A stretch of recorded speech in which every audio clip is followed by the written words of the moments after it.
Paratha recipe. Potato, water, fire, potato in 5 minutes. And the water starts potato out. Kuttu potato, chakko roti, enter paratha, sennu tandoor. 2 minutes, paratha ready ji. Riya কি বানাচ্ছ আজকে? আজকে আলু পরোটা বানাচ্ছে না? হ্যাঁ, তো প্রথমে হচ্ছে আমি এই আলুগুলোকে সিদ্ধ করে নিয়েছিলাম আর আমি আরো কয়েকটা জিনিস রেডি করে রেখেছি, সেটা আমি দেখিয়ে দিই। এটা হচ্ছে কাঁচা মরিচ আর আমি কতগুলো পেঁয়াজও কেটে রেখেছি, লাল পেঁয়াজ আর কাঁচা মরিচ। সকাল সকাল ঘুম থেকে উঠে মনে পড়ে গেল সেই ছোটবেলার কথা, যখন আম্মু সে গরম গরম পরোটা ভাজতো আর সেটার গন্ধেই মনে হয় কি যে চোখ খুলে যেত। তো তাই সকাল সকাল আমিও এই খোরাফতি আইডিয়াটা নিয়ে শুরু করে দিলাম আমার পরোটা রেডি করার প্রসেসিং। তো সবার প্রথমে সে আলুগুলোকে সবগুলাকে সিদ্ধ করে নিয়েছিলাম, তারপর এখন ছিলে ফেললাম কুইকলি। ছিলতে ছিলতে আরেকটা টিপস আপনাদের সাথে শেয়ার করি, সেটা হচ্ছে যে যখন আমি ডোটা বানাই তখন আমি এটাকে কাভার করে রাখি, কারণ ডোটা যাতে ড্রাই হয়ে না যায় আর খেতে যাতে ফ্যান্টাস্টিক লাগে। তার সাথে সাথে পটেটোগুলাকে সবগুলাকে স্ম্যাশ করে নিচ্ছি, স্ম্যাশ স্ম্যাশ স্ম্যাশ। তার সাথে সল্টও অ্যাড করতে ভুলবেন না, কাঁচামরিচ পেঁয়াজ তো আছেই, সেগুলোও অ্যাড করে দিবেন। যা যা দিতে ইচ্ছা করে মনের রং মিশিয়ে সব অ্যাড করে দিবেন। আর তার সাথে আমি অ্যাড করে দিব হচ্ছে আরও কিছু স্পাইসেস। প্রথমেই আমি অ্যাড করে দিচ্ছি কিউমিন পাউডার। তো এই কিউমিনের গন্ধ আসলে সেরকম লাগে আমার কাছে, খুবই ভালো লাগে। তারপরে একটু স্ম্যাশ করে যখন সব কিছু একসাথে মিক্স করবেন তার সাথে সাথে আরেকটু স্পাইস টারমারিক দিতে ভুলবেন না, হলুদিয়া পাখি। অ্যান্ড দেন তার সাথে গরম মশলা একটুখানি, গরম মশলার গন্ধ আসলে খুবই স্ট্রং, তো খুবই অল্প দিবেন। আর কোরিয়ান্ডার পাউডার দিবেন, যাদের বাসায় ফ্রেশ কোরিয়ান্ডার আছে তারা দিয়ে দিবেন, আমার কাছে ছিল না তাই আমি একটু পাউডার মিক্স করে দিয়েছি। তারপরে মিক্স সব কিছু। তার সাথে এই ডোটার উপরে আমি দিয়ে দিলাম আমাদের কালো জিরা, যেটা দিলে একটা গন্ধ আসে কালো জিরার, যেটা আমার কাছে খুবই ভালো লাগে। তো এটা দিয়ে তারপরে একদম ভালোভাবে এটাকে মথে নিতে হবে, সফট করে নিব হাতে। ফ্লাওয়ার দিয়ে নিলাম বোর্ডের উপরে, এটা হাত দিয়ে এটার ভিতরে একটু স্পেস করে নিব, একটু হালকা করে অয়েল, খুবই অল্প। কার কার সকালে পরোটা খেতে ভালো লাগে সেটা তো কমেন্টে অবশ্যই জানাবেন। তার সাথে সাথে আরেকটা হ্যাক হচ্ছে, যখন আপনারা এই পরোটা বানাবেন, অনেকের আছে যে পরোটা ঠুস করে বের হয়ে যায়, তো তাদের জন্য এই হ্যাকটা। তো দুটা আগে রুটি বেলে নেবেন আমার মতো করে, যারা খুব এক্সপার্ট রুটি বানানোর, আমার মতোই যারা, এভাবে দুইটা রুটি বেলে নিয়ে তার উপরে আপনার যত যা মন চায় মনের মাধুরী মিশিয়ে সব কিছু অ্যাড করে দিবেন। আমি হচ্ছে আলু পরোটা বানাচ্ছি তাই আলুই দিচ্ছি।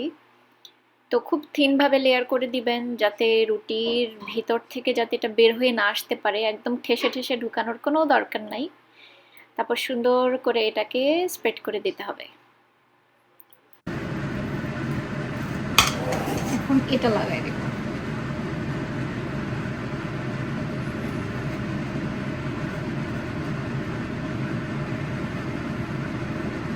এটা হাত দিয়েও করতে পারেন, কেউ যদি চান তাহলে বেলে লাগাই দিতে পারেন, বাট আমি ফার্স্টে হাত দিয়ে আগে লাগিয়ে সিকিউর করে নিতে চাই যাতে বের হয়ে না আসে। সিকিউর করার জন্য আমি একটু কাঁটা চামচ দিয়ে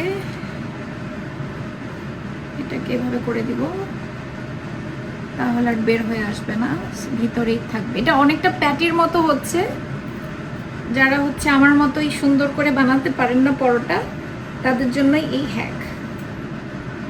একটু ফুটা করে দিব, তাহলে যে ভিতরে এয়ারটা আছে সেটা বের হয়ে আসবে। এই সাইডটাতেও আমি সিল করে দিলাম ঠিক সেম ভাবে, বোথ সাইড।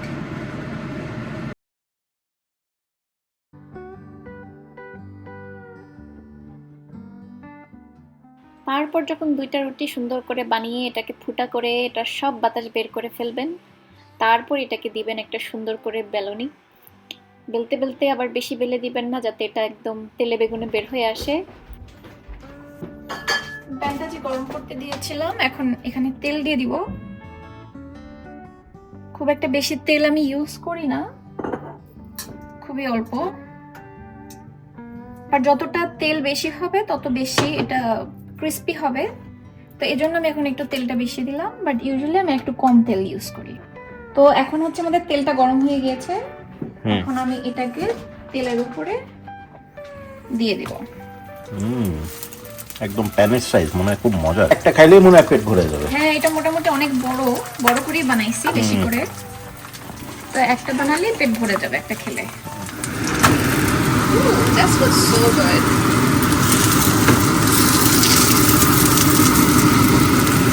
লাস্টে মনে হয় বাটার দিতে হয় না, নাকি বাটার? আয়াস সে এক্সাইটেড হয়ে বাটার দিয়ে দিল পরোটার উপরে। ও বলল যে এটাকে এখন খেতে আরও বেশি ক্রিস্পি লাগবে। তো যাদের বাসায় বাটার আছে অবশ্যই ইউজ করবেন, আর যদি মনে চায় তাহলে ঘিও ইউজ করতে পারেন, যেটা ভাল লাগে আপনাদের খেতে, যেই গন্ধ আপনাদের ভালো লাগে ওই গন্ধতেই রং মিশিয়ে মনের মাধুরীতে আপনাদের যেভাবে ভালো লাগে বানিয়ে ফেলবেন এই আলু কা পরাঠা।